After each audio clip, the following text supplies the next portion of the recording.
Hello and welcome everyone to ActInf Lab Livestream number 34.1. It's December 7th, 2021. Welcome to ActInf Lab.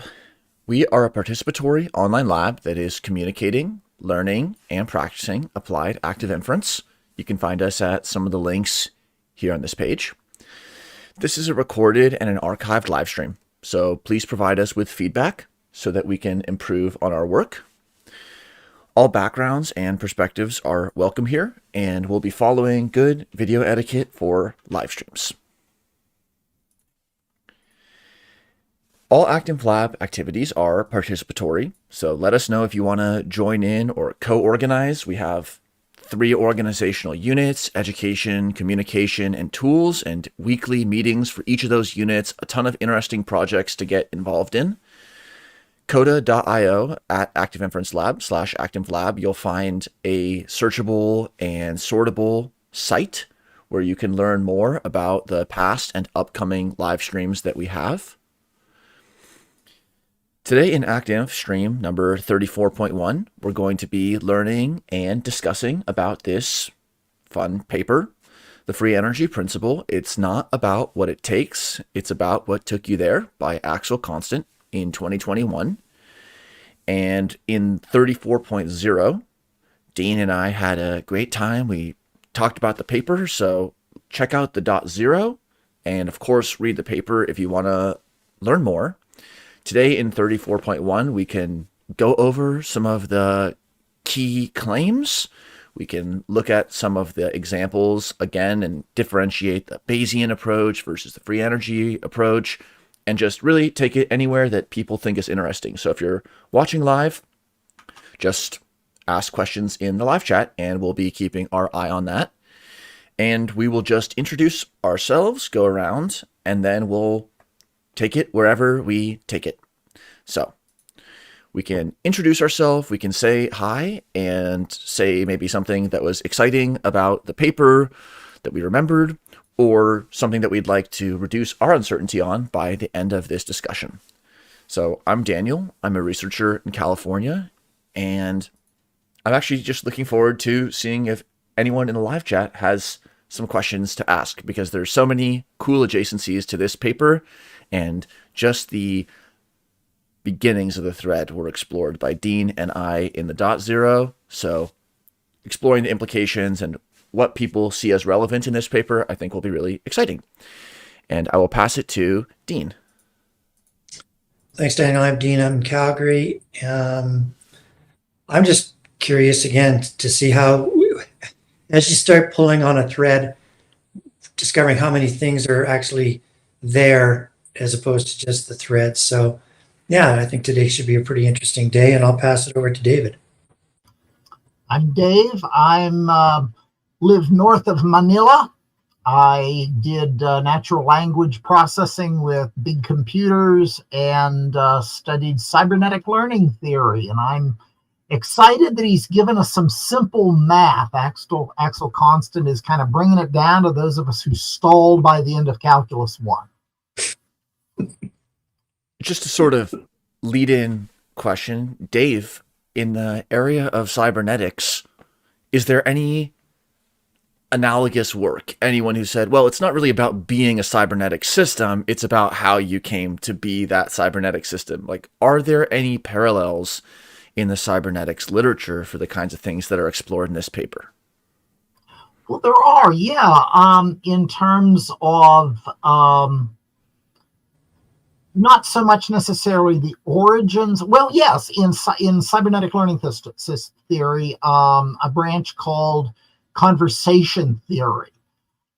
They completely cut loose the notion of the physical embodiments of systems from the mimetic or functional or conceptual or cognitive aspects of systems, in fact, even types of systems. Very much like what Richard Dawkins did 30 plus years ago on separating genetics from mimetics, which in his case originally was just a proof of principle, not something he wanted to pursue especially, and it has been pursued. In cybernetic learning theory, the individual is equated to the conversation, and is equated with a type of system that originates, that persists, that merges into other systems, that may very well function through many bodies. So you have distributed intelligence right out of the gate, as well as internal differentiation, internal self-definition of each individual as a conversation. So definitely there's a lot of math, even going way back to the 60s and 70s. There were cyberneticians who took precise quantitative work very seriously and dug down very carefully on quantified attention, quantified uncertainty, resolution of uncertainty, and the qualitative consequences of deciding what's really happening, what my plan really is. Very much the sort of sudden, abrupt, and often irreversible changes that the world looked at in a lot of depth when catastrophe theory burst upon the world. You get sudden catastrophic, perhaps an improvement, but a catastrophic, a sudden, a relatively irreversible change. And here it is, still working on it in deeper and deeper in detail and wider scope. So good for Dr. Constant. Pretty interesting. It makes me think about like a friendship and how maybe it's not just about what the friendship is or what it takes to have a friendship, but it's about the specific conversations that take you there. So let's just kind of look at the main aims and claims and parts of the paper, and then either of you raise your hand, of course. Maybe some others will join, and anyone in the live chat, please just ask any question or make a comment. We're just chilling. So the center topic that's raised, and it's a term that's introduced in this paper, not the word, but its usage in this situation, is the entailment problem. And just like the dog and the tail, as they say, the entailment problem is about the relationship, the necessity and the sufficiency relationship, which one's following which and under what situations they're following each other. The entailment problem is the confusion in the entailment relation between free energy minimization and life. So is free energy minimization necessary for life? Is it sufficient? Those are the core pieces of the entailment problem. And what happens in this paper is a simple dissolution through a trivial toy simplified example of that entailment problem. And we're going to probably walk through it again today, but this numerical example, which is very stripped down, it's not full ActInf, there's no action in the loop, it's just a perceptive example, and it just shows that free energy minimization does not always lead to the correct choices. It's also conditional upon the priors. In other words, how you got there. It's about what took you there, because the priors don't come from nowhere, they come from the past. So this kind of connects this rigorous logic within the action perception loop, or in this case, just a simplified perception loop, to the often ill or illogical way that things happened to get the way they are. So it's going to be that tension between, is this a rational analysis? Is it locally rational, but maybe globally irrational? All those kinds of topics come up. And just to skip to the final words of the paper, the claim in this paper that's explored is that free energy minimization is not sufficient for life. So not that FEP has nothing to say about life, not that ActInf is irrelevant, but that free energy minimization is not sufficient. It turns out that it's necessary to be doing something like free energy minimization to persist in a dissipative world, but it's not sufficient. It can't be all that you have. The wheels are necessary for the car to go round and round, but they're not sufficient. And then that last sentence, the free energy principle is meant to account for all kinds of systems. You, the listener / reader, the author of the paper, and the system of interest, the organism under study, in a unifying fashion. So we should also explore, like, what is the unifying lens, or what is the framing under which the research scholar and the person who's just sort of like, what is the free energy principle and the bacterium, and what is that unifying principle, and what does the free energy principle have to do with that?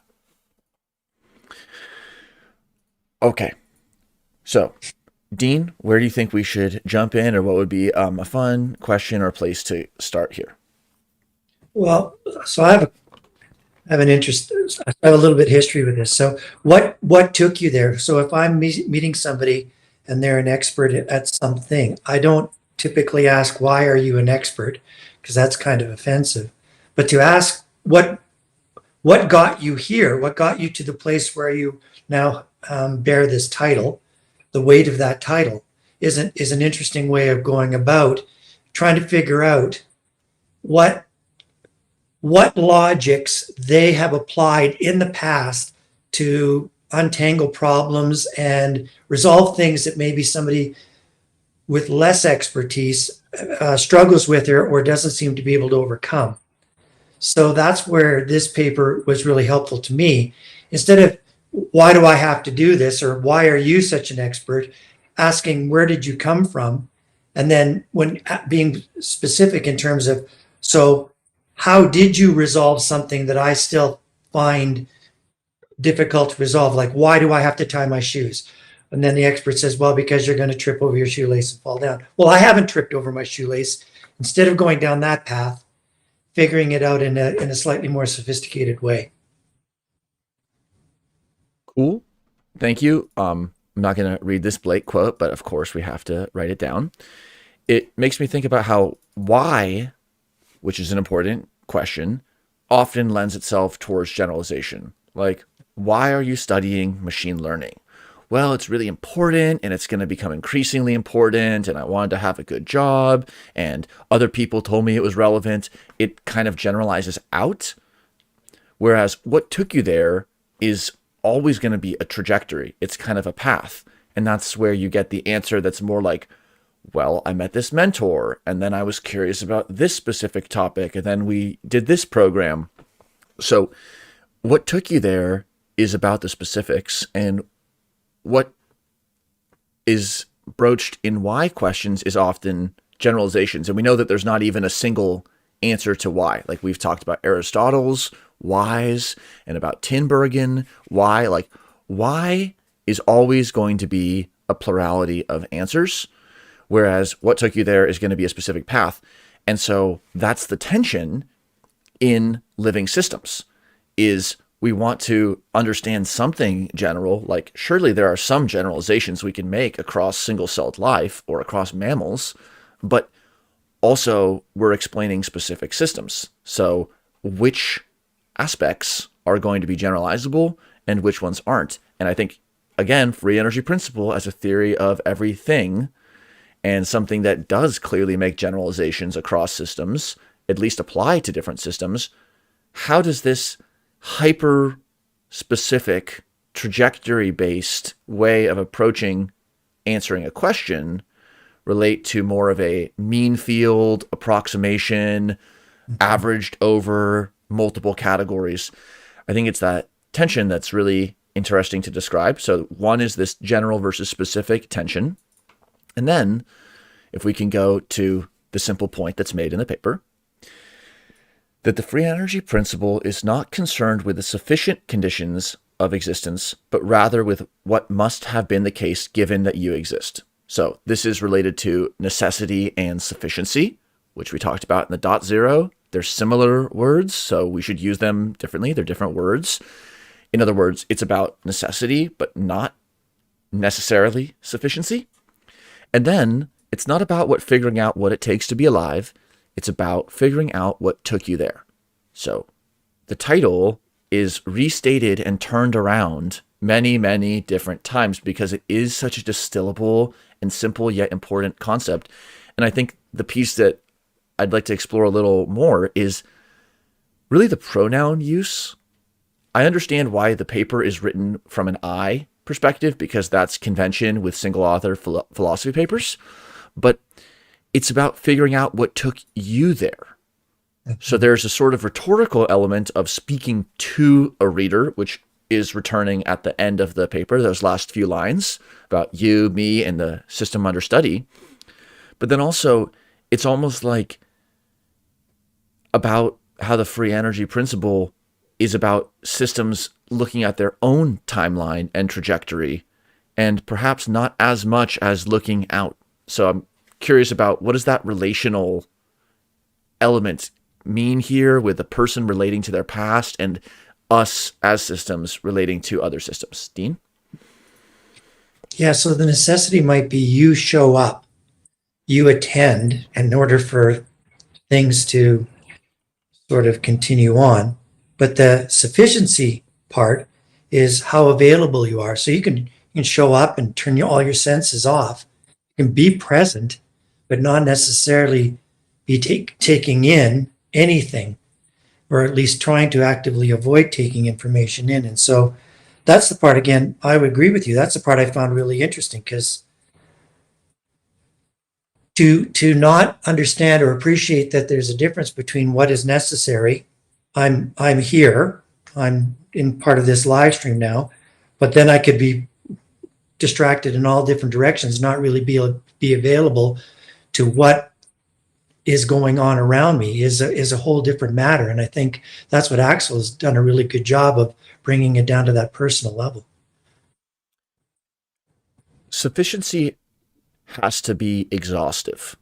To say what's truly sufficient for the bacteria to live, it's going to include things like, well, you need the laws of physics, and you need gravity, and you need just everything. It's like, really, you're giving almost a bit by bit, play by play.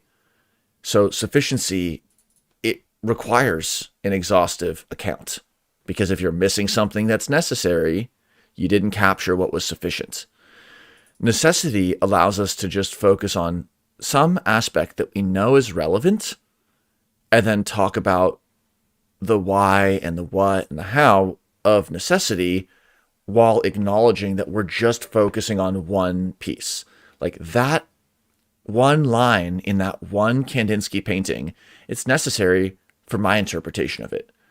It's not sufficient, because the sufficiency of the interpretation of art would just send you off into the whole universe. Maybe you need all of human cultural history, including from cultures that you wouldn't even directly acknowledge, for the sufficiency to be garnered in that interpretive setting. But necessity is a lot easier to point your finger to. That relates to what are distinguished as the strong and the weak responses to the entailment problem. So let's look over at this. And again, anyone with any kind of a question, please just ask it, because we're chilling and looking forward to your questions. So this is where, in the paper, the entailment problem is specified. Arguments in the literature on the free energy principle give the impression that in order to be alive, to count as a living system, one must minimize free energy. And so there's a few ways to think about this relationship between minimizing free energy in life. Sorry if you thought it was going to be a discussion on a different topic, because that's what this paper is about. And it just, again, it's so simple. It's like a shape in your hand. You're turning it over. The shape is simple in some ways, but then the implications of the shape and the way it gets connected to other ideas is really critical. And Axel distinguishes two ways to talk about the relationship: the strong and the weak. And as we'll see, they differ not just in their strength, but also essentially in the direction which the arrow is pointing. So it's kind of like, it's not like there's a little mountain and a big mountain, but the arrow of elevation is pointing the same way. There's something a little bit different happening. The strong claim, in response to the entailment problem, is that minimizing free energy is a sufficient condition for life. And that's also called, in some earlier work, the overly generous claim, which is kind of a framing that already says that it's probably too generous. It's incorrect in that way. And the strong claim is the sufficiency claim. Minimizing free energy, that's all you need. It's sufficient to minimize free energy to be a living system. The implication of the strong claim would be that all we need to do is have that free energy ohmometer, and then we could determine who's minimizing free energy. We have our meter stick on this left side, and then that would be sufficient to talk about what systems were alive or not. In contrast, the weak claim is a necessity claim. If a system is currently alive, it means that it has minimized its free energy.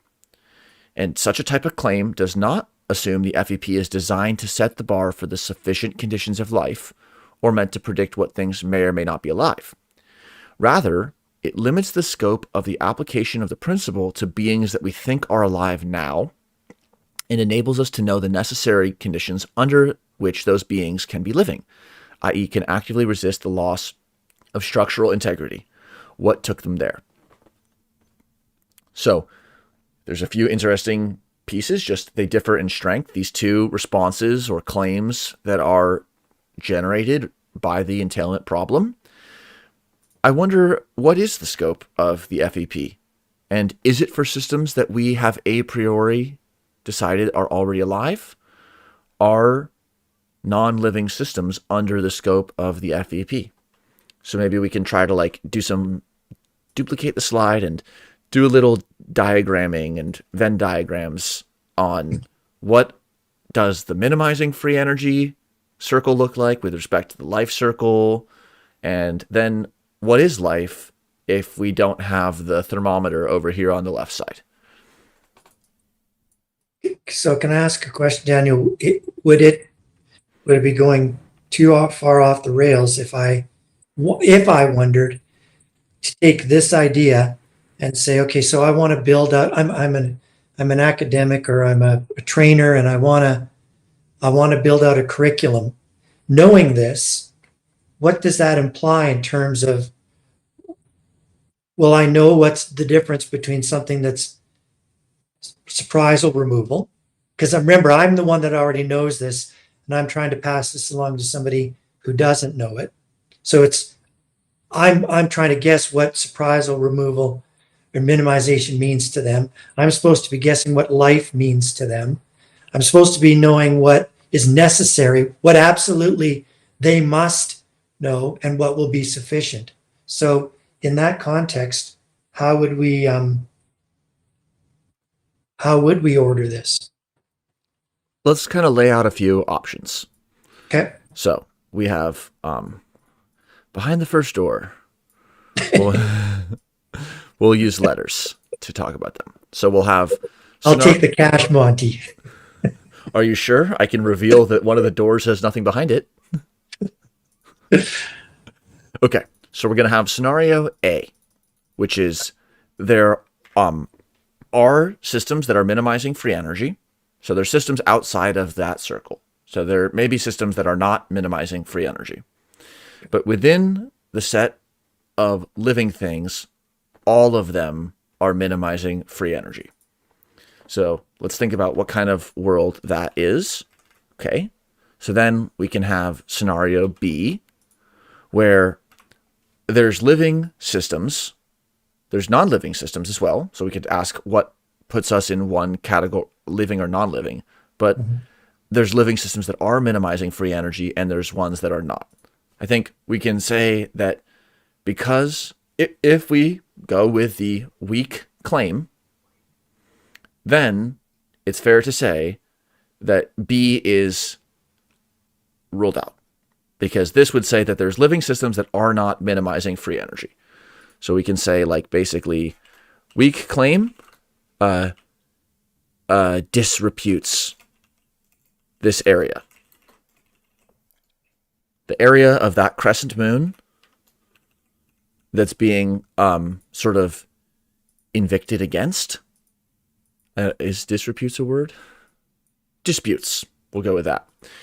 The weak claim disputes this area of the crescent. It's saying, well, all living systems have to be minimizing free energy. It's a necessity, but it's not sufficiency. So then a third scenario would be like they're the exact same thing. So, well, that would be sort of well, you could have minimizing free energy is a sufficient condition for life.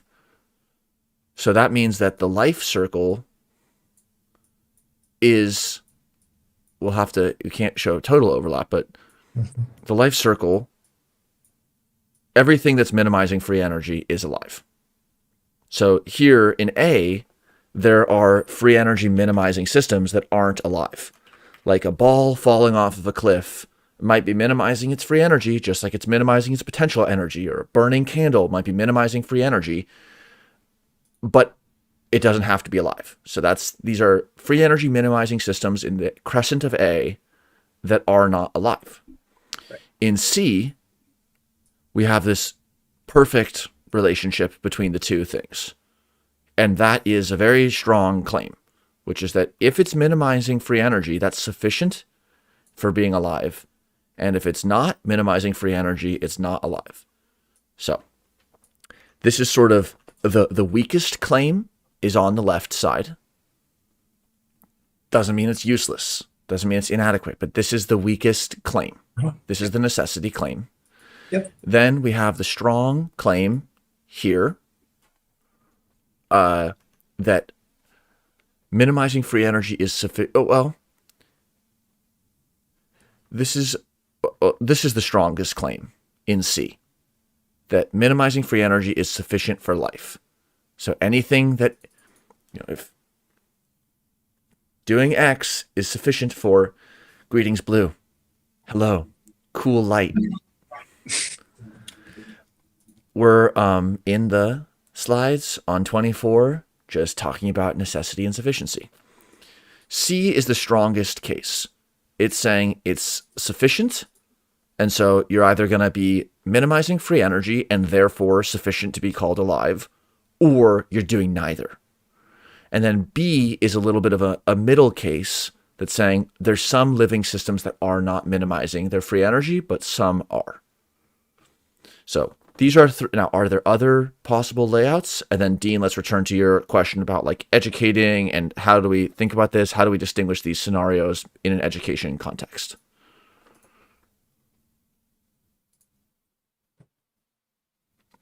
Or welcome, Blue, if you would like to say hello or just what makes you excited for this paper.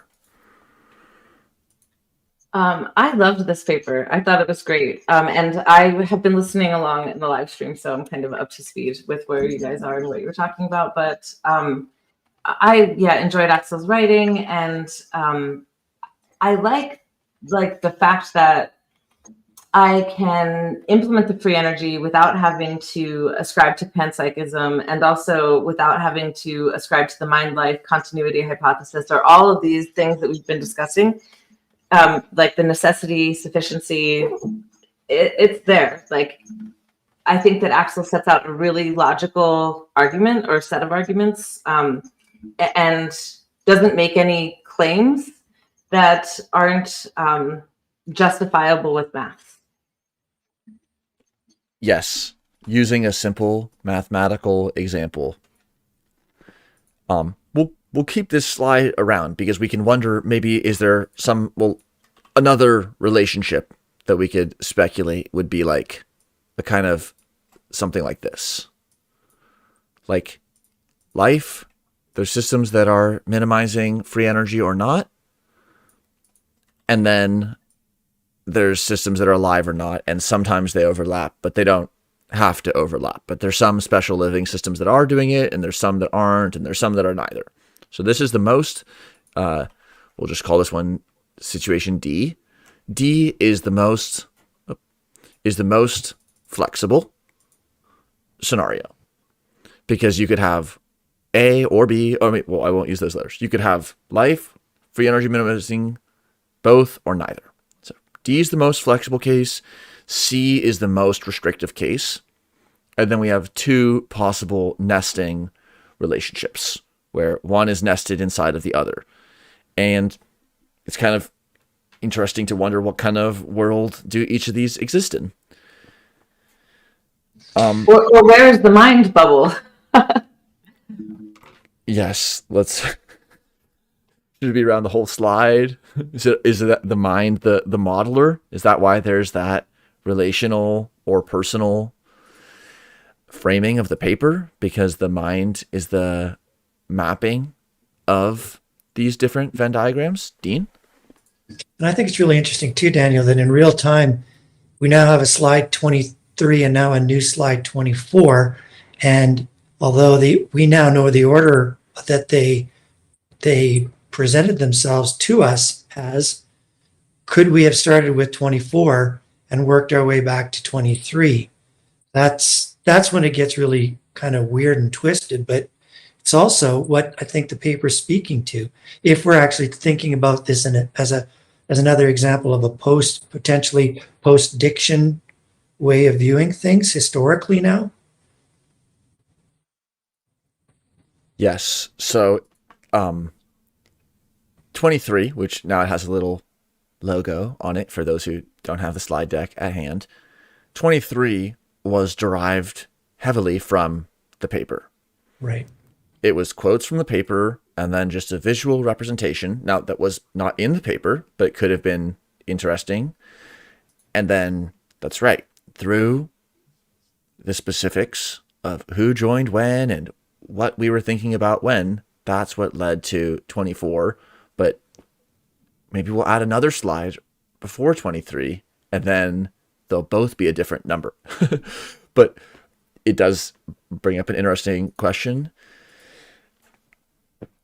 I think we could look at, well, first, Dave, thanks for writing in the chat. Do you want to read what you wrote, or would you like me to read what you have in the YouTube live chat? Yeah, could I expand on it just slightly? Please. What I would have posted if I didn't have the big limit. Title, Necessary versus Sufficient. Two of the original concepts of general systems theory have recently, as of 1975, been resuscitated. There's an admirable discussion by Russell Akoff. The first of the two concepts is that whereas causal argument considers necessary and sufficient, or double implication conditions, systematic theory or systems theory or cybernetic argument deals primarily with a logic of necessary conditions. See Fred Singer's discussion of the producer and product relations, and in Sommerhoff, this is called goal relations. And I'd add, this deals with intentional action, where there are goals. There's an old painful discussion going back to way before Darwin that the world exists only as push. Galileo wanted to absolutely banish goals of any kind. Any value had to be absolutely driven from science. If you say for the purpose of, just get out, you're not a scientist. I continue. This notion underlies the more sophisticated treatment of goals and intentions, conceivably partly specified intentions. Fuzzy goals, goals with ill-defined criteria, which you might or might not be aware of, I would add. The other concept of about the same importance is the presupposition of a systematic universe. There is a tacit assumption that things, objects, and other elementary entities are interdependent rather than being isolated units, which is the assumption behind the majority of sciences. Further, as a result of their interdependence, or with the same meaning, of the supposition that things, objects, and so on are not really unitary, these entities form systems, and it is systems which may be observed and manipulated. So the notion that there's one and only one way to approach an argument, one and only one order among real things that are scientifically respectable, utterly wrong. Utterly wrong. If you can't work your argument in at least two different directions, you haven't thought about what your argument is. You don't know the boundaries. You don't know what it is. You don't know what a jellyfish is you think you know what a jellyfish is, but you don't know the difference between the inside and the outside, you may end up in the inside. So it's almost like if there's only one way to run through the argument, that's when necessity and sufficiency are easily confused. So if somebody just drives in one lane from the beginning to the end, and I made my case, and that's all I have to say, well, then you've implicitly, through your actions, your enacted behavior, you've acted consistently as if what you had to say was sufficient for making your case. The prosecution rests. And also, it was necessary. You think, I've included everything necessary and sufficient. So that's actually where you get, and here's maybe where we should duplicate the slide again. You get, that's an overlap of necessity and sufficiency. But then, if you did two parallel arguments, just you did one from start to finish and the other one from start to finish, now you could say, well, both of them are in their own timeline. They were both necessary, even if they have totally disjoint information that was being used. And then what is the relationship of the goals there? And that is kind of like Dean's multiple eyes open, giving us the perspective to look at goals when we have multiple realizations, because it does help us distinguish necessity and sufficiency, because we literally see, well, it could have been done a different way. So it being done in way one can't be the whole story, because we just saw it done in way two. Dean? Sorry, Daniel, you dropped off on me for a second there, but so I wanted to ask David a question about. Yeah, Dean kind of drops in and out. He was giving some funny descriptors of his internet hardware earlier. It was pretty funny. Start again, Dean. Followed. Okay, sorry. So I agree with what David was saying, and there's a book called The Origins of Order, Project and System. And what the author basically says is that projects are easy to get trapped in goal-directed behavior, whereas where if you can also hold up the system, you can see the sort of the multitudes of different directions all at once. And so I was wondering, does that sort of fit in with what David now was trying to speak to? Trying to find out the author's name here. Well, Stuart Kaufman, who I think he has become a little more active recently. I know they're pushing his book, Origins of Order, really hard. That's something I read in like the 80s. Who's that? This is a new one. This is Paul Kahn. Yeah. Oh, okay. Yeah, okay. Kahn? Yeah, Kahn. And he's basically trying to use the argument that you can look at the Constitution or you can look at the actual laws. And you hold up both. One is goal directed, the project piece, whereas the other one is trying to work from within and around. So it's that sort of between and inside argument. And that's not the same as projecting yourself to a particular outcome. Yeah, I can't answer that right now, but I do want to tell a little quick story. When I was working as a senior programmer analyst, I was organizing this project. It was going to take a couple of months, and my super is kind of looking over my shoulder, and I have the criteria, and I have a big flow chart, and he says, "Oh, so Dave, is this how you're going to do it?" And I says, "I haven't decided." He said, "Well, wait a minute, what's missing? I mean, you've got the whole thing laid out. It looks like it ought to work." And I says, "Yeah, I haven't decided. I've only done it one way. There's no decisions involved in that. I've just stated the requirements. I didn't decide how to do it." So, and he went out and had a smoke. I ended up using a much better technique that saved us a huge amount of rewrite that nobody would have noticed because they would have said, "Oh, we have the answer. Let's go for it." It's the 0 to 1, which we've talked about, and it's also related to act, infer, serve. Infer, you'll have something to infer about when you've acted, whether getting that first draft out or just doing a private voice memo or whatever stigmergy you need. You'll have something interesting to infer if you act, I promise. And then maybe you'll be closer to service than you expect. But infer is still within the realm of like, well, what would be sufficient to get the job done? But if you go, well, what would be necessary to do this one way? This is what would be necessary. We could walk from California to New York. That would be necessary for getting to New York. Okay, it's going to take too long. I just don't have that kind of time. What would be another way to do it? So there is almost a necessity and a sufficiency in action and inference, where action has a lot more to do what's needed, and inference or thought maybe moves us more towards thinking about what's sufficient. Not sure about that, but also thanks for sharing this this resource.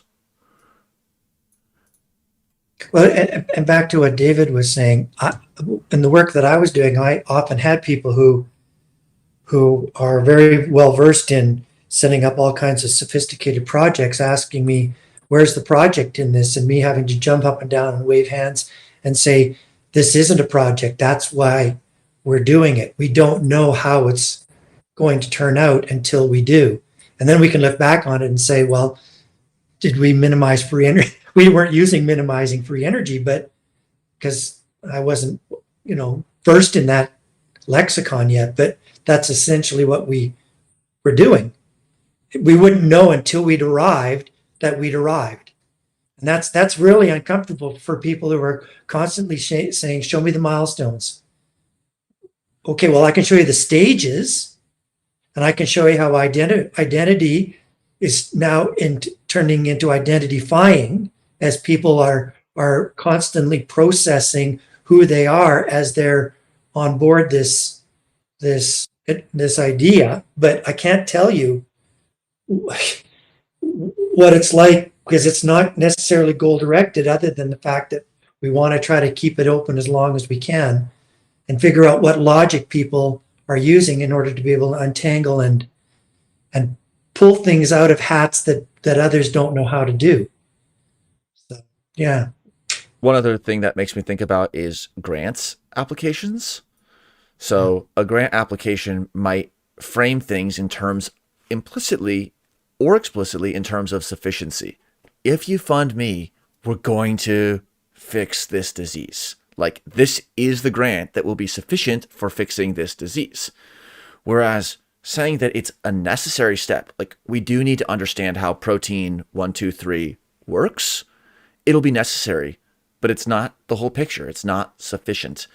So much, when we really turn it over, is related to necessity, because there's so many things that are necessary and so little, save for totally exhaustive examinations of really contrived systems. So rarely do we find sufficiency, because if you can define sufficiency, you can make that bacteria in the test tube de novo. And then life, it's kind of like puts a little twist on it. Like, what would be necessary and sufficient for having a bacteria in a test tube? Putting a pre-existing bacteria in and having it replicate. So life, as this paper explores, it sort of threads the needle of necessity and sufficiency, because the past is necessary and sufficient for living systems to be in the state that they're in now. And so that's like the generalization as well as the minute particulars. If anyone wants to ask a question, otherwise I think it's good to take a second, look at the numerical example. Yes, Blue first. So just like, what got us to this point? The past is necessary but not sufficient, but it just echoes the title. Like, how did we even get here, right? Yes. So let's look at that bacteria, and then of course we can jump around anywhere else. Okay, so the numerical example is of a sensing and feeling, a sentient bacteria, not necessarily experiencing, and action isn't even in the loop here, but it's a sensing bacteria. And so the organism is inferring its prior beliefs about the cause of the observations it makes. So it has a prior. Well, let's just go over the sort of letters again. So there's a class of event for the organism. So this is like, we need a special color or some metadata tag. Like, how can we tag map? And how can we tag territory? Let's just use like one set of colors or one font. Like map, Comic Sans. Territory, some calligraphy script or something like that. For the organism. Map of the organism. Now it's our map of the organism's map. A and B are events that are part of the class R. And so R is like the receptor state. And then A and B are inferred downstream of a chemical signal, which is S. So S is like for signal, and S is whether the actual molecule on the outside is the A or the B. And so this is kind of a discrete binary choice. It's briefly discussed in the paper, like what happens if there's multiple molecules, or one could imagine that what's being inferred is a continuous variable like blood sugar. But alpha and beta are S. That's the outside stuff. And then A and B are the organism's receptor inference. Blue? Go ahead, and then Okay. I'll just go at the end. Yeah, so just to sort of look at it in figure 1 or in the formalism block that's in the paper, the organism has a prior, and it's the specification of priors that differentiate Bayesian statistics versus frequentist statistics, among a few other pieces. But that's really the key piece. And so the prior, P of R, is 80-20 in favor of A. So a priori, before, how did you get there? But a priori, it's 80% likely that it's A and 20% B before any info comes in. Then there's a likelihood mapping. So that's the distribution of the signal conditioned on the receptor state. So we're talking about what's the probability of alpha outside conditioned on A and B. And so it's 70 A and 30 for B, and vice versa. So what's interesting about this is that's a pretty noisy signal. It's really only saying, it's like if it were 50-50, it'd be a useless signal, because it wouldn't, knowing it one way, well, it would also depend a little bit on the frequency of alpha and beta. But this is a very noisy signal. Like 30% of the time, the receptor is giving the wrong answer. So this is a way to show that with multiple uncertainties connected the right way, you can actually tighten your estimate. Because in this example, with an 80% prior on A, and then a 70% likelihood mapping, which is also A, that's more like classic ActInf jargon. After observing alpha, it turns out that the estimate of A, the estimate of alpha, the estimate of state being A, conditioned on alpha being observed, tightens that prior from 0.8 to 0.9. So there's still a tightening of the prior by a significant amount, even though the mapping between the molecule and the receptor state is somewhat noisy. So that's like a Bayesian bacteria. It's just applying Bayes' rule to this simple binary outcome that it's doing inference on. Blue, any thoughts there?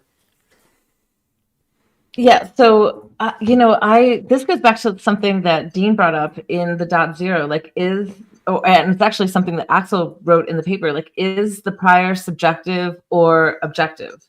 And like the dysfunctional priors and the survivability of organisms with dysfunctional priors. So I just feel like, I mean, I know Axel says it's subjective, but I feel like it's nested.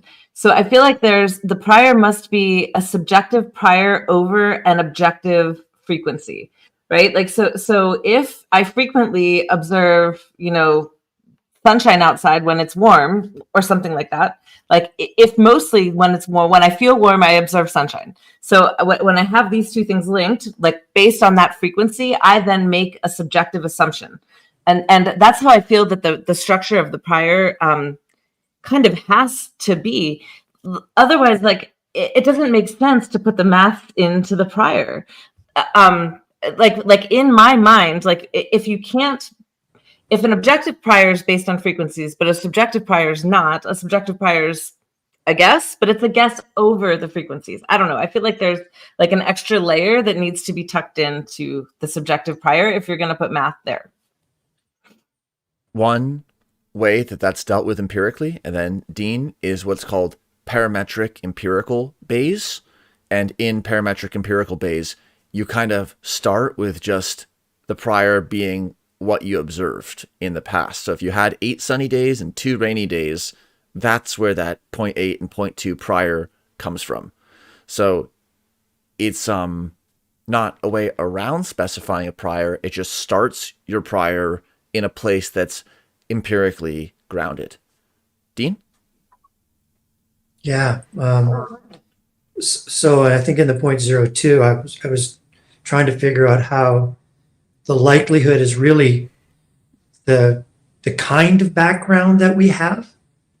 And that's what Blue was kind of talking to. And I was wondering about in terms of context, because if I see a black dot on a white background, I think of period. Whereas if I see a white dot in a black background with a whole bunch of white dots, I think how many light years away is that concentration of hydrogen, right? So again, we can decontextualize this, but if we do decontextualize, and this is where it gets really hard for me. I get lost in all of the terms, but if we do decontextualize it, does that help us in any way understand both the subjective and objective factors in play? That's all I'm wondering about. And again, I get lost in the number of different ways to be able to describe this. That's part of my problem. I have an upper limit on how much of this stuff I can do at once. If you want me to focus on days, I can do that. That's hard enough for me to concentrate on that. But if you actually think about this, okay, so what does this actually imply in terms of entailment? Then it gets really, really tricky, because I can't just focus on one thing at once. I got to sort of think about what all the implications of that are. And man, can you ever go off in different directions all at the same time? So I don't want to be too tangential here, but yeah, that I'm still not sure whether the subjectivity in isolation can work. I'm not saying it can't. I don't know. Thanks, Dean. Blue, then Dave. So in like the empirical parametric Bayes, that would be like an objective prior. Like, do you have subjectivity in empirical parametric Bayes? Because like that's what Axel was describing in the paper. You can have an objective prior based on frequencies. Like it's 80% of the time, sunny and 20% of the time rainy. And so you get these frequencies, and that's what goes into constructing an objective prior. But when it comes to like an organism and a choice, or even like a scientist conducting an experiment, like, why would you even do the experiment in the first place? You have a guess, right? Like you have something that you think will be the outcome. And so like a totally subjective prior is like, well, I think 60% of the time it's going to be blah, blah, blah, blah, blah. And like, that's a completely subjective prior. It's just your best guess, which if you're going to try to really do objective Bayesian analysis, like you need to have a flat prior, not your best guess. Right? You need to have your prior needs to come from previous observations and not you guessing. But you could very well like not, do a very empirical or objective Bayesian analysis and just say, my guess is this. And then you count, make the observations, observe the frequencies, you go through the entire time step. And then at your next time step, there is that tightening between the previous likelihood and the prior. So that is, as far as I understand it, now I'm definitely not an expert, but so I think like the subjectivity and objectivity is, I don't know, I think that there's some link there. Like I get it for scientific Bayesian data analysis, like you want to have a flat prior, you want to do objective analysis, you want to use, the previous frequencies or whatever. But I think that, in terms of a mental calculation, it's also over frequencies, or it's your best guess. Like, what do you think will be the outcome? And it's not always, doesn't always line up, right? Thanks, Blue. Dave? Yeah, the term decontextualized. I kind of, that shocked me when Professor Jaron started using that. I says, decontextualized. What, that's just some jerk opens his mouth and blah, decontextualized his feelings at me. And you know, if I want to know what's going on, I hypercontextualize. I'm particularly attentive to my own prejudices and my own viewpoint. You know, think about what goes, you know, Einstein hated the word relativity. He wanted to come up with something like hypercontextualized or the real world or the tensor description where you don't have to ask, where are you? Because you have the structure of the world.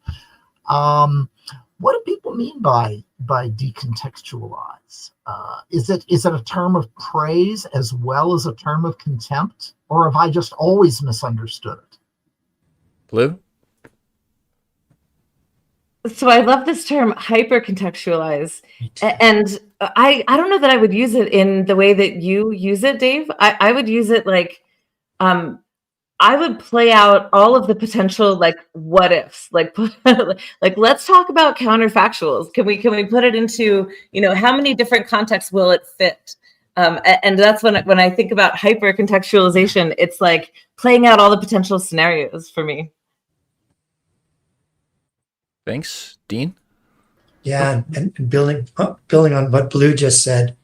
So I saw a YouTube video where a guy had figured out a way to make a target move so that no matter where you threw the dart, as long as you were directing it towards the dart board, the target would create, the algorithm would create the target moving so that you hit a bullseye every time. And I, as a phys ed teacher, I was like, oh, this is amazing. And I took it to one of my colleagues who shall remain nameless. And I said, we should show this video to the kids. And he was like, why? And I said, well, think about it. Every time a person moves their hands to catch the ball, they're making the same kind of adjustment. And it was like a light went off. A lot of the things that I was coaching were then decontextualized. And the proof was in the fact that when you saw something out of context that was running the same parallel function, you didn't necessarily recognize it. So this was a really, I love hypercontextualized. So I wonder if that's like abstraction or irrelevant contextualizing. You take away the irrelevant part of that setting, which is, oh, it's hands or it's some other specific system. And then that paradoxically gets you to hypercontextualize because it does highlight the parts of the context that matter. Dave? And there's that famous phrase from 1923, consciousness of abstracting. Training people to think scientifically, one of the first things you do is get them really aware that how much they're missing. You're abstracting away from at least 90% of whatever you're looking at. And since I've got the mic, there was the question of how a fielder catches a baseball, a fly ball. Here it comes. It's coming out of the sky at you.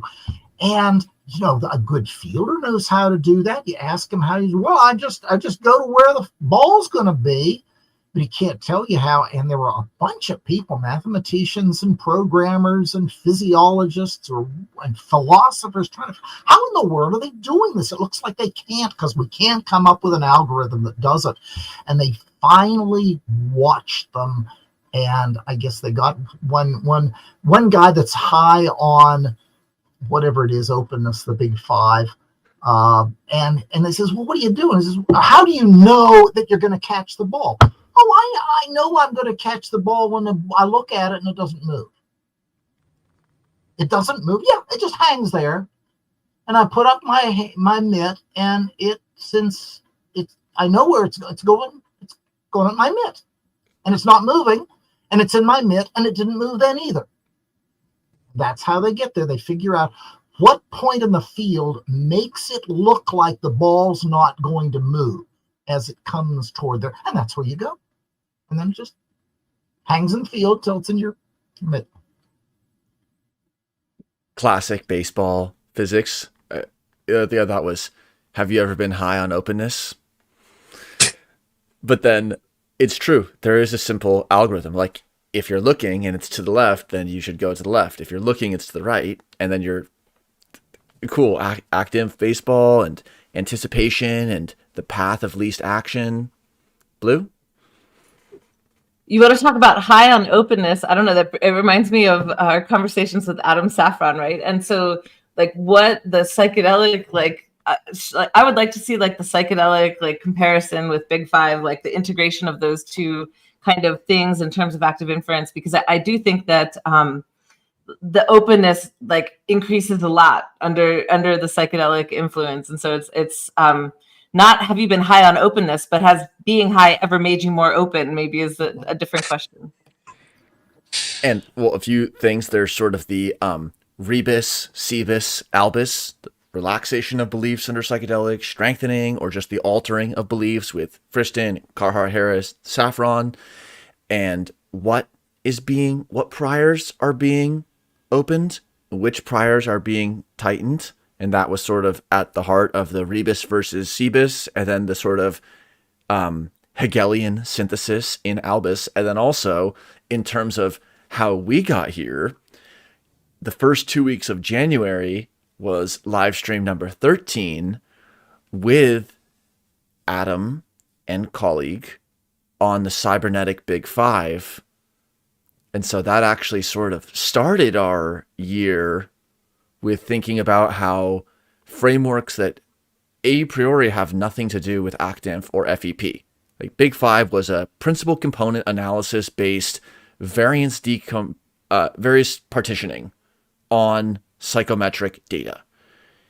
Yet we saw how ActInf could help us reimagine that and generalize it while also bringing action into the loop.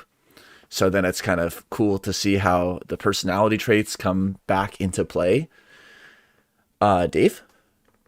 And then we're going to return to Bayes, and then we're going to move into the variational free energy.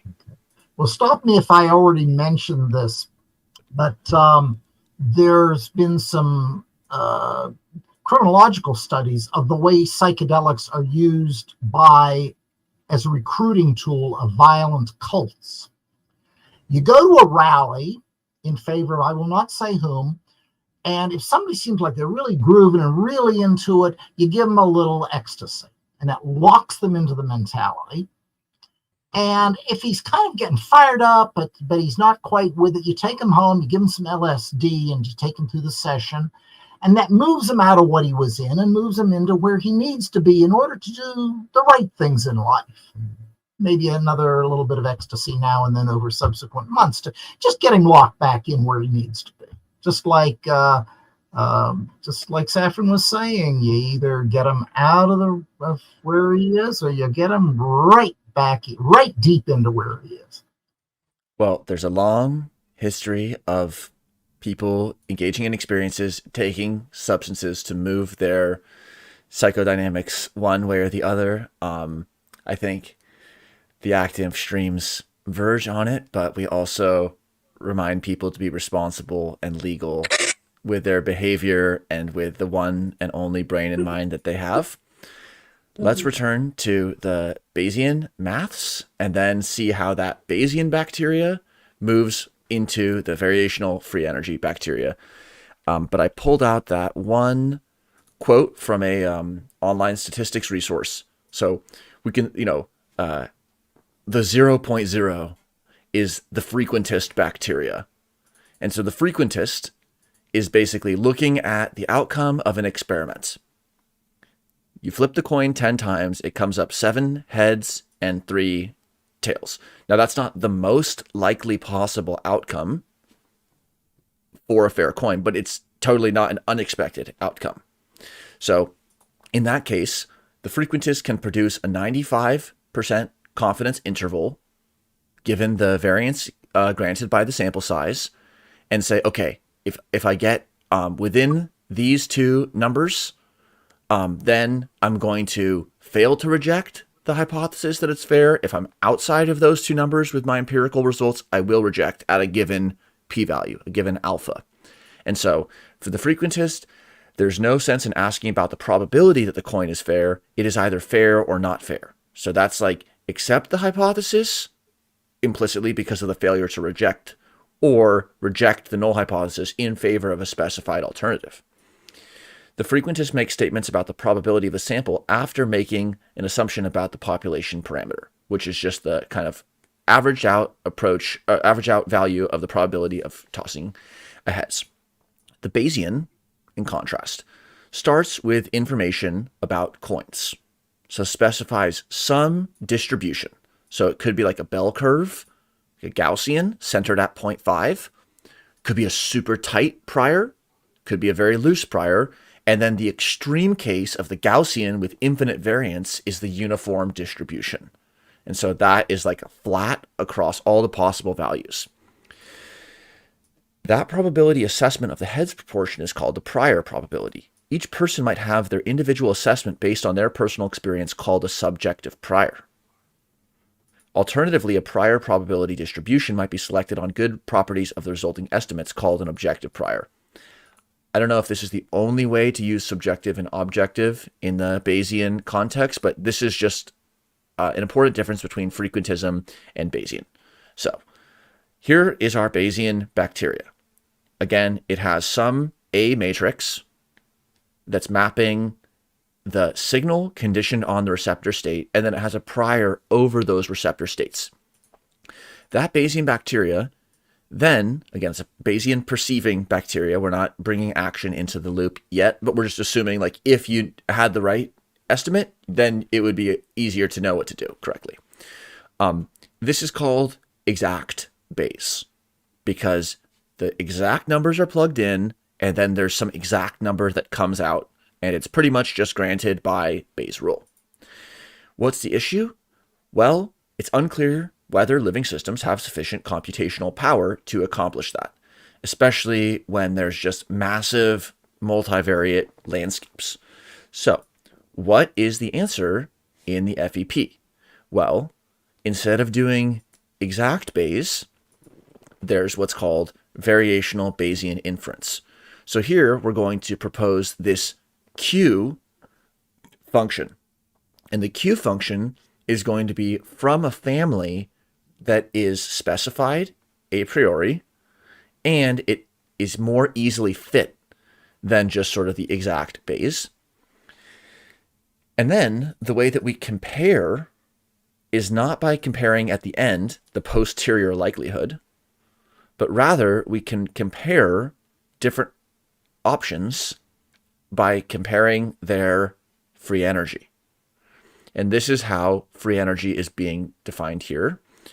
It's the negative sum over R, those are the receptor states, A and B, of some Q distribution, and then the natural log of the joint distribution of the states R and the signal alpha, multiplied, divided by QR.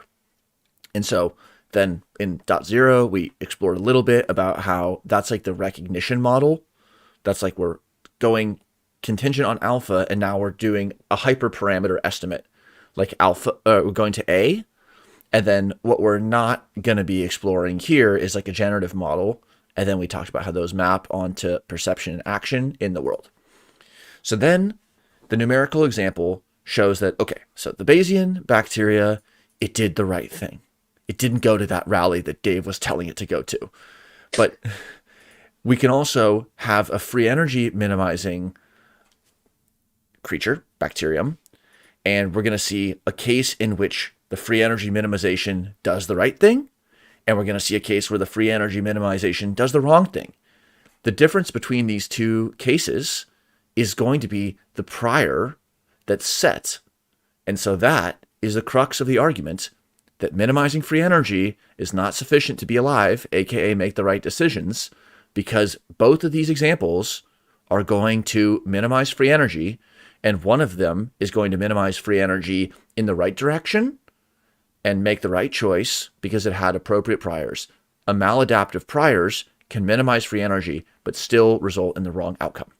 So in this case, we have the free energy calculation for this 80-20 prior with a favor of A, and contingent on observing alpha, the free energy of this is 0.47, which doesn't have an interpretation as a probability, importantly. So we're not within that 0 to 1 bounded space. And then, in contrast, the representation of B, so that QR, setting that to B, that has a free energy of 2.2. So free energy minimization saves the day in that context. However, it's not simply because the free energy was minimized that the right decision was reached. Here is a creature with a prior on B of 0.8. And then we see that just barely, upon observing alpha, the free energy of representing B after sensing A is 0.96, and the F when representing A after sensing alpha is 1.094. So the ending posterior likelihood is 63% in favor of B and 37% in favor of A.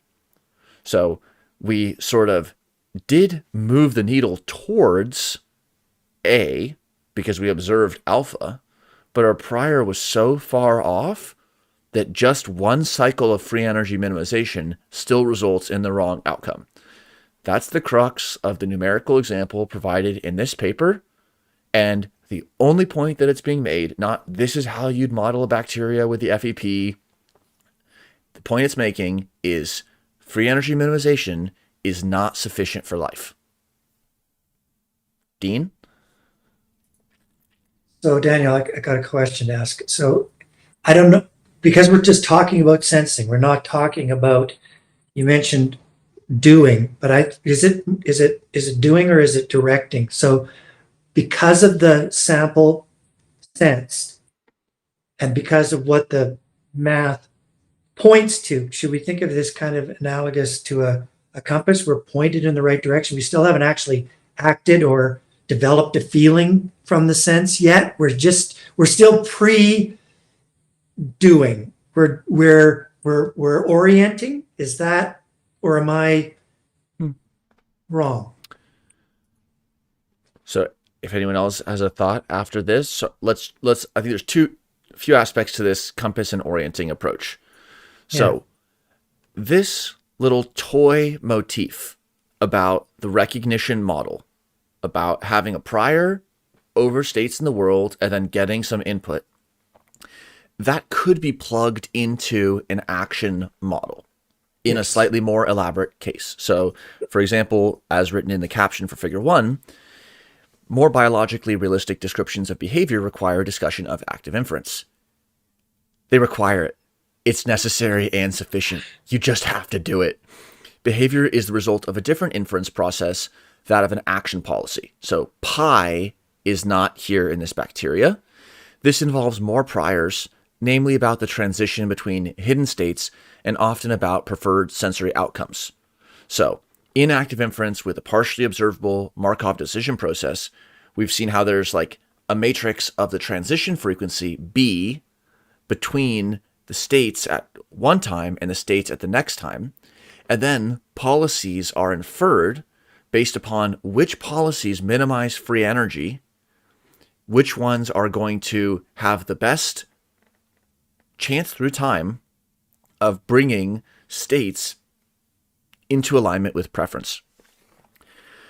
The other thing that it made me think about with the compass is like the exact Bayes just returns a probability.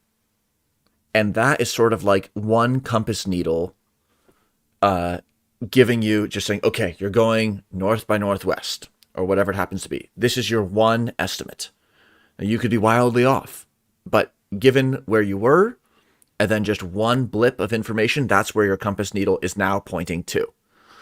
Free energy, it's almost like there's two compass needles in this binary choice.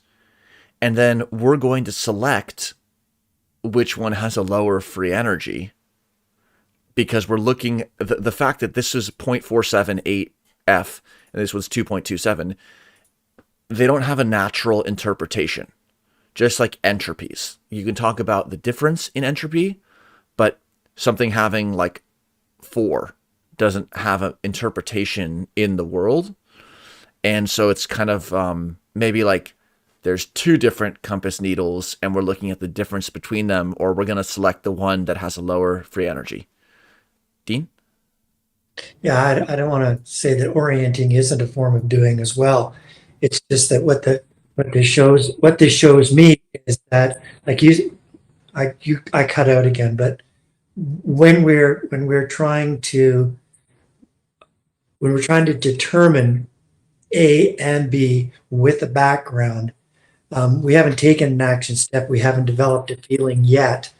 Do we categorize that differently than if we were to look at this through an active inference lens, where we would then push a policy forward, right? So I'm not sure, does the orienting fit into the policy piece, or is it pre-policy? That's all I'm trying to get clear in my mind. Good question. It makes me think about the OODA, observe, orient, decide, act loop, and about our recent paper that connected ActInf to the OODA stages.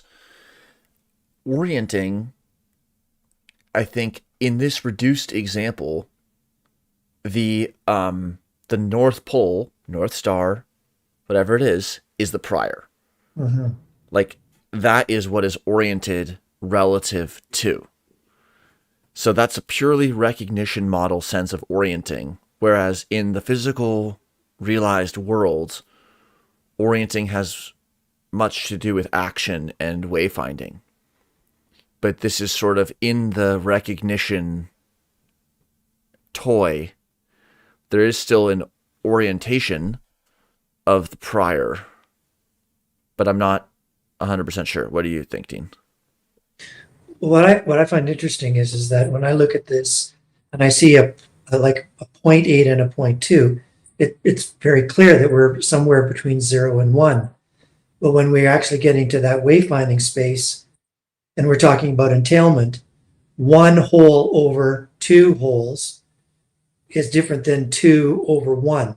So as soon as we move past 1 into some of the more, as you say, material realities that we have to face down, that's when those actions become material. Like, we can see what the process ontology is, but what Axel did was he brought the process ontology down to an even closer to 0 point, because he was using free energy principle, and he's talking about free energy principle and Bayesian stuff. So again, sometimes I have a general sense of this stuff, and I just enough to get me into trouble and be an insurgent and point at people who are really, really smart and kind of go, I think I know what you're onto, but it doesn't get me deep enough to be able to write a parallel paper to Axel's and sort of either build him up or tear him down. So yeah, I don't know. That's why I'm asking. I don't know where orienting fits in this, because I think it fits in the 0 to 1 space, and I think it fits in the 1 to 3 space as the dimensionality blows out. That's back to the subjective objective crossing back and forth. And again, I come off sounding like a complete idiot here, because there's somebody way smarter than me who can blow my argument up. But at least I'm putting it out there. I'm showing up. Oh, you're by being on a live stream and talking about it, you're like 80% of the way to the paper. Dave? Is there something in this context that would correspond to urgency? And I'm particularly thinking in the terms that Freud was concentrating on when he talked about how to get people to be less neurotic. He says, if you're the point that a person is in real trouble as a neurotic is when the dominant factor in his life is reducing his anxiety. And what we want to do is to get him to tolerate his anxiety, tolerate, for instance, ambiguity. Not knowing, is my wife mad at me or not, but don't get crazy. Sometimes you just can't do anything about it. Calm down. Tolerate the anxiety. Is there something, and I'm just taking that as a case of urgency. Urgency seems like something that would fit into this literature better. Blue? So I just want to, so I don't know about urgency. I'm going to kind of derail off of that and more hook onto this toleration of anxiety or toleration of circumstances that are not preferable for like a later, more preferable outcome. And so this is something that is taught, like, I don't know, in self-development, like a lot, right? Like you have to put yourself out of your comfort zone. But I mean, also like in like the meditative traditions, like to learning to like be with that discomforting feeling and not like, you don't have to like get all upset and do anything about it. So I just wonder if that fits, like it's a different thing, different than urgency. But what about like, where's the temporal, there has to be like a loop, right? Like I'm going to tolerate this bad thing for something that I think will be like a more predictive outcome later. Like how can I base that? That would be like an interesting mathematical thing to try to work out. Cool. I added a slide here. Here's the Eisenhower matrix. So the x-axis is urgent to not urgent, and then the y-axis is important to not important. So one of the reasons why this is such a useful and well-known tool is it separates urgency from importance. Because there's things that are urgent, like a chat message, that urge you to do something, or they have sort of a short time horizon. But then there's things that are important or not important. And then there's an orientation when you're figuring out what is in what quadrant, kind of like the Rumsfeld matrix as well. And then that has implications for action. So let's see. Urgency and anxiety. Dave, you mentioned, I don't know about the Freudian urgency concept much, but it's, of course, with Solms, with Friston, and the Project for Scientific Psychiatry. There's some clear links there, so it wouldn't be unexpected. And then the idea that the imperative is to reduce our uncertainty through updating our model, learning, and through action. So the reduction of anxiety is an imperative, and then sometimes it crosses a threshold towards being truly urgent. So it's kind of always in the background, but then other times it really is urgent, but it's always important. And then, Blue, I agree. Delayed gratification, it's like having the time horizon depth to take the right policy selection today so that your expected free energy is higher in the future. So it's like, would you rather have $1 every day or $1,000 in 1 year? Depending on how badly you need the money today and what you think you'll do with it in the meantime and all these other things, one person, given their priors, might minimize free energy and come to two different conclusions. And I think that's where we return to this subjective versus objective FEP take, which is like a person could rationally evaluate given their subjective priors and choose to take that marshmallow. Maybe that is just the weighting that they have on their priors. Or maybe somebody does the opposite, and that is just where their priors and that stimuli, that's the action selection that they take. And so, not sure how all these pieces tie together, but I think it speaks to the logic of action and inference. And we want to have a logic of action and inference, or a framework for it, that is broad enough to accommodate like making bad decisions.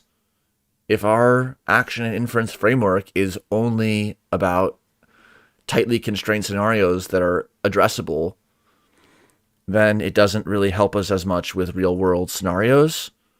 But it will be very cool to see how a lot of these daily phenomena connect to the things that we're talking about here. So let's see what else we had in the pieces. And also, if Axel is listening or wants to join for a .2 next week or for a future .3, I think there's probably many things we could ask. And what brought you to write this paper? And then where do you go after this one? But pretty much the paper delivers the mic drop, the coup de grace, with the free energy minimizing bacteria, which has bad priors, or let's just say maladaptive priors, and it minimizes free energy and makes the wrong decisions. So that's where that section concludes.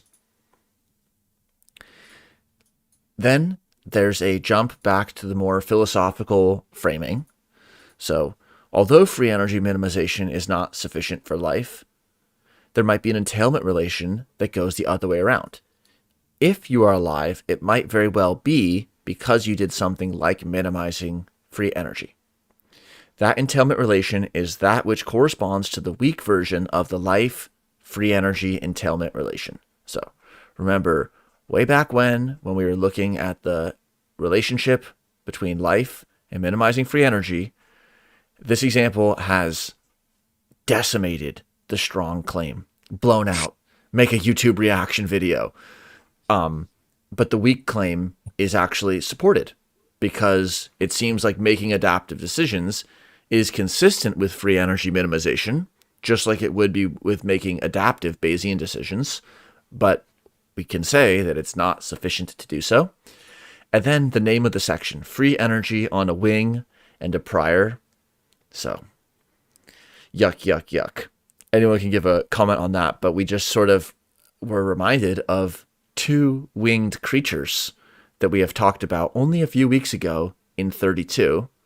There's the winged snowflake, and then the Lepidoptera to a flame, the moth to a flame over here, and about how in this snowflake example, so go to 32 to check it out in more detail, but it's like the snowflakes with wings that act adaptively are going to persist, and those are the ones that are going to be looking as if they've minimized free energy in selecting the correct action policies. Whereas the ones that don't exist just aren't. If it makes bad decisions, it's going to fail to exist. So it's an interesting section, and it uses sort of evolutionary logic in a little bit of a different way, because the evolutionary answer for everything is just sort of like, that's what was favored by evolution/selection. Why does this organ have this shape? It's like, well, that's what was selected on. And so that's just why it is that way. Even though we've talked about Tinbergen and other things, we know there's multiple whys. But here, we can now see the adaptivity of priors instead of relative fitness merely. Blue, as we know, more information here soon. But the adaptivity of the priors will be looking as if it has been minimizing free energy at the population level. So whether we frame natural selection as increasing individuals with fitness or increasing the mean fitness of the population, but not necessarily the relative fitness, we can also do the same, but rather with a Malthusian exponent or some other kind of economic fitness parameter. We can think about it in terms of the free energy minimization. Dean? Yeah, I keep falling off here, so I'm gonna have to get past all the hidden stuff that you guys talked about when I wasn't staying on the broadcast. But what this points to me is interesting is because back to the previous slide you talked about, my first. R.I.P. Dean. Please, F in chat for Dean. He'll rejoin in just a few seconds. Sorry, guys. Continue. Yeah, is it a wing? My first question is it a wing as wing? And then second, what does it still serve a function? Like, could I use it to fly? And so that's where the adaptive piece actually comes in for me. So again, there's two questions: necessity and sufficiency, right? And you can even see it in the representations. Is there enough information in the representation that I identify it as wing? And then the second part of it is, well, then I can see it can carry a moth, or I can see it can carry a snowflake, and that's the function that it serves. And so that, to me, again, is the minimum of two, and making sure that we don't blend those two things up, because it's the fact that we hold both of them as discrete and each serving a different purpose that helps. I'm gonna jump off prematurely because I'm tired of having to catch up and slow you guys down, but I'll watch the video and see in the point two. Thank you. Peace, Dean. All right. Okay, cool. So we walked through much of the paper. It's not a very long paper, and it has just one core numerical example, again, with a Bayesian walkthrough, and then two variational Bayes. One variational Bayes that basically recapitulates the first Bayesian example of an adaptive prior, and then a second counterexample that provides a maladaptive prior. That is connected to evolution and to the idea that we're only going to see adaptive priors moving forward, because if that model of recognition or that action model is maladaptive, it will be seen less and less as time goes on. Blue? So something that Axel didn't mention in the paper, or maybe didn't mention, or if he did mention it, I didn't catch it. But so the adaptive priors always fit a certain niche, right? And so like you're only adaptive, if you're like a thermophilic bacteria, right? Like you're functional in a hot spring, maybe not in like an ice patch, right? So I think that there's, if you take the thermophilic bacteria out of the hot environment and put it somewhere cold, then it's maladaptive. Its priors are maladaptive, but only because it's just not fit to the correct niche environment. And so I think that there's this, the importance of the niche environment. And also it makes me wonder a lot in terms of evolutionary, like conceptually, like, what if we always think about like the best fit to the niche, but what if it's like the best generalist? Like, is there like the evolutionary, I guess that's like the cockroach, right? Like the evolutionary generalist that can go anywhere, be anywhere, survive in any niche, survive on anything. Like, is that the best? Like, how does that, like a prior that fits no niche or fits all niches, how does that like play into this evolutionary paradigm? I guess the cockroach will prevail. Good question. Maybe this is related to our discussion about context. Having the prior of 80-20, and then we observed alpha, but we could have flipped that if it was all of a sudden dipped into the beta ocean, then that prior would be as wrong as the maladaptive prior was in this paper. So whether or not it is adaptive, as you point out, it is absolutely about the statistical regularities of the niche. And that's the fitness of the model, fitness of the organism to the generative process. Is the generative model going to be fit to the generative process? And then generative processes change. Things change out there in the world. Dave? Yeah, if the work on mimetics, going back to Dawkins and the English lady that did a lot more development of that notion, if that can be adapted to free energy, that will give a lot of very detailed discussion of generation after generation of the co-evolution of adaptability and that which is adapting. The notion that the brain has been adapted to imitate and to remember and to pass on and to recast concepts into many different modalities. So to what Blue was asking. Yes. Agreed with that. we can then just maybe look at the last few pieces in the future directions. And then I think see if we have any ideas for things to discuss in point 2. And then other than that, just invite everybody who's interested in listening to join us for point 2, because we've covered much in point 1 in 0. So it's our last journal discussion of 2021.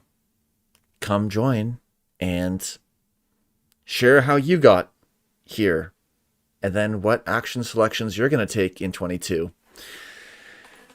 The last section is free energy minimization as a historical scientific principle.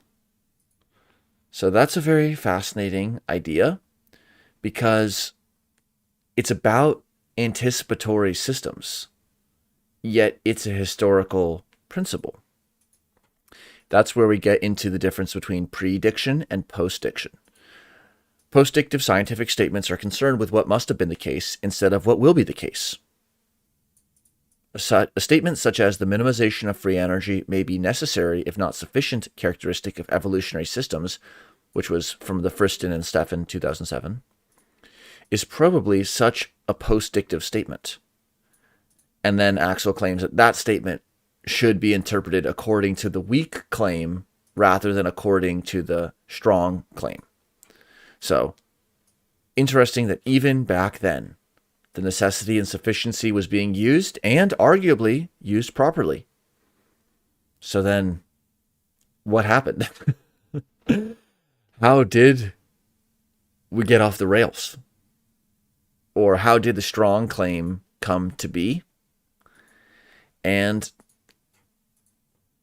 the paper, I think, makes a powerful argument for the FEP as a postdictive model, but that doesn't mean that it can't be used in an anticipatory way for anticipatory systems moving forward and doing inference on the consequences of our action, which are also in the future. So how the past and the present and the future are linked, that's more of a dot 2. How are the historical sciences, anticipatory sciences, and I don't know, is there a now sciences? No, that's what I call science 21. What else would people like to discuss in dot 1?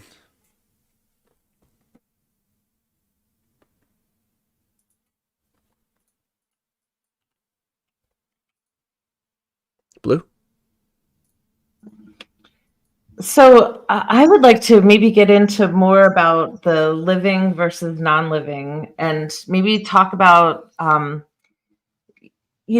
this idea of maintaining structural integrity.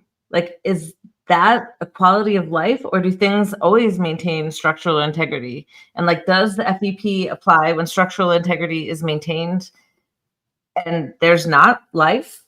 I mean, we talk about like free energy minimization in chemistry all the time. Like you form the product that minimizes the free energy. And so I know that there's some differences or some, a lot of extrapolation that has to be done to get from thermodynamics to the FEP, or not extrapolation, but like it's retrofit is maybe the right word.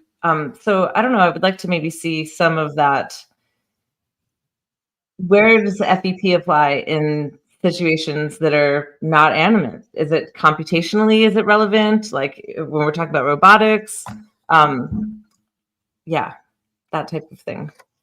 Yeah, and is animate the same as sentient? Like animate, sentient, inanimate, not moving, not animated, insentient. Like, can we just have an ActInf model that doesn't have any affordances, or where it only has one affordance? So it still's doing a recognition model, but then its policy selection is extremely constrained. Or like, so, I mean, I don't even like to like use life and non-life, because there are some things that like blur that boundary also. Like it gets into like, well, what is a virus? Is a virus alive? Like, and a virus is very exploitative, like has DNA. Like there's some things, some qualities of viruses that make me feel like they're alive, but they're technically not. So, like, what about if we just say DNA containing, but then it's like it's this test tube full of DNA alive? Like, I don't know. It's hard. And so, like, instead of even sentient and animate, like alive and not alive, I don't know.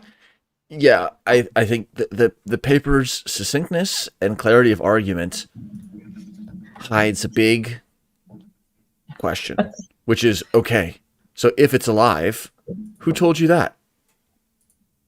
So if we can't go from minimizing free energy to inferring what's alive, then how did we get to here?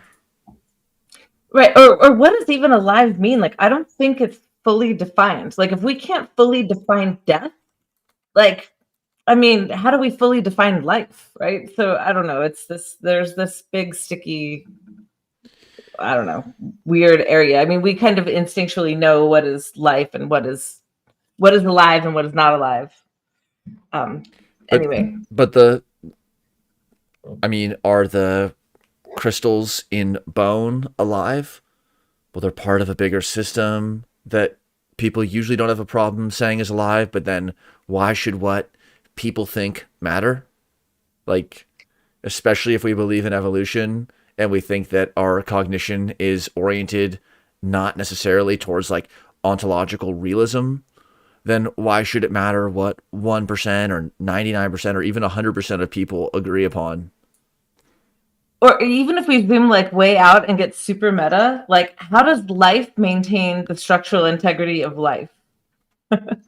That's an interesting one to think about. Like because I mean, it's dependent upon the niche environment, which includes many non-alive things like the crystals that are inside of bone, or inside the inner ear, which help us maintain balance, right? So there's all of those things. Yeah, I think following with this quote, from the point of view of the FEP, the life cycle is that which corresponds to the thing whose integrity is maintained over evolutionary time. So then the ant's nest architecture is as much recapitulated as is the casing of the larva, as is the larva itself. So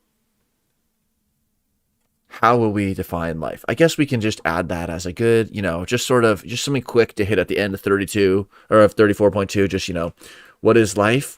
And then has Schrodinger's question been answered? I mean, it's been a few years since 2018 and Ramstead et al. But has it been answered? What is life? 1944. Okay. So I think we will conclude there. I hope if you're listening that you would like to join us in the dot 2, where we'll talk a little more about this paper and how we got here, and then where we're going to go in 22. Anything else, Dave or Blue? Okay. Thanks for the fun convo. Talk to you all later.